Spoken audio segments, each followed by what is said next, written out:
Good morning la communauté. Aujourd'hui, dans l'actualité QSE, j'ai retenu un travail de l'INRS sur le bruit.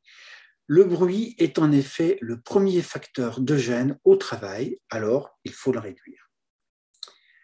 En premier lieu, lorsque cela est possible, il importe d'agir en amont.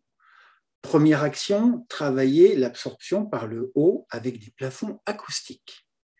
Deuxième action, sur la propagation horizontale avec de vraies portes acoustiquement isolantes et des cloisons pour les open space. Enfin, et on l'oublie souvent, reste le sol. Faites-en un allié avec des revêtements souples, adaptés, ou des moquettes faciles d'entretien. Ensuite, dans l'occupation de l'espace par les salariés, soyez attentifs à, premièrement, l'utilisation d'équipements discrets. Je pense aux imprimantes et autres copieurs. Fournissez des équipements acoustiques individuels de type casque téléphonique de bonne qualité.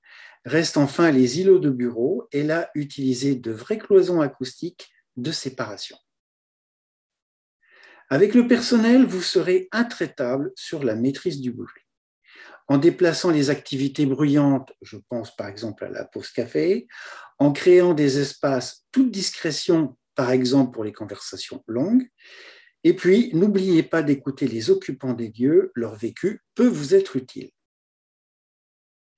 Pour terminer, pensez sensibilisation et formation à la gestion du bruit, avec des sessions flash de sensibilisation, avec des formations basées sur du vécu.